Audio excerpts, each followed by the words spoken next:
Bonjour à tous, c'est Lucie du blog formation-rédaction-web.com. Je suis aujourd'hui aux cascades de Tao, dans le nord de la Nouvelle-Calédonie. Je ne suis pas bien coiffée et j'ai toujours le même t-shirt, mais on m'en voudra pas. Je fais plusieurs vidéos le même jour. Aujourd'hui, je vais vous parler de quelque chose qui me semble important, c'est comment oser dire non à tout de suite.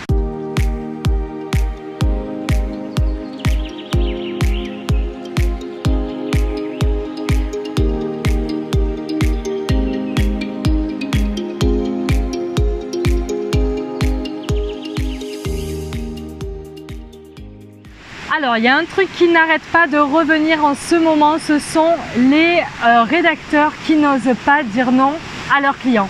Pourquoi ils n'osent pas dire non? Parce qu'ils ont peur de le vexer, de perdre un client et de ne pas en trouver d'autres derrière. Donc, ils accumulent du travail, ils répondent à toutes leurs exigences sans jamais oser dire non. Et résultat, en fait, du coup, ils ne démarchent pas d'autres clients et ils passent à côté d'autres opportunités qui pourraient leur permettre de travailler mieux et de gagner plus. On cherche quand même, quand on est rédacteur web, à gagner sa vie avec la rédaction web, donc à avoir des clients rentables. À quel moment vous devez oser dire non?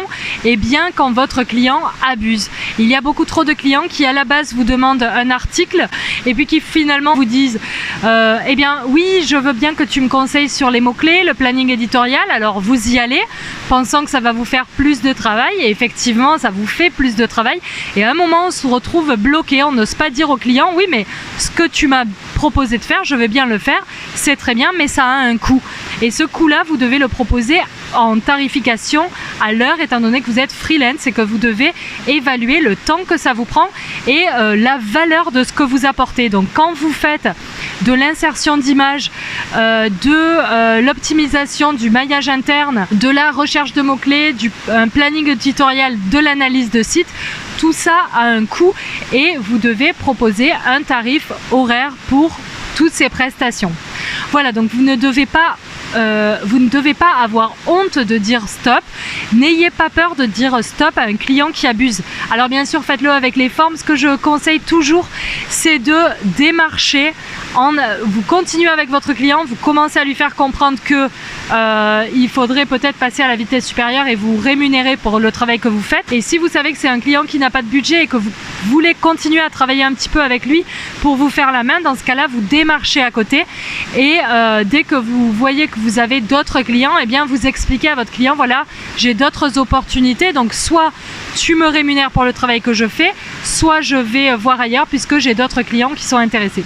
C'est comme ça que je vous conseille de faire la transition et ça va vous permettre soit de garder de bons clients avec lesquels vous appréciez travailler mais qui n'ont pas forcément à un moment donné le budget ou qui n'ont pas compris que ce que vous faites a un coût. Et puis à côté de ça, ça vous permet de démarcher et de rencontrer de potentiels nouveaux clients et de travailler sur de nouveaux projets très intéressants. Voilà, donc affirmez-vous, osez dire non, mettez-moi un petit pouce en l'air si vous avez aimé cette vidéo. Je vous remercie, je vous laisse avec quelques petites images de la Nouvelle-Calédonie et je vous dis à très bientôt, bonne rédac, tata.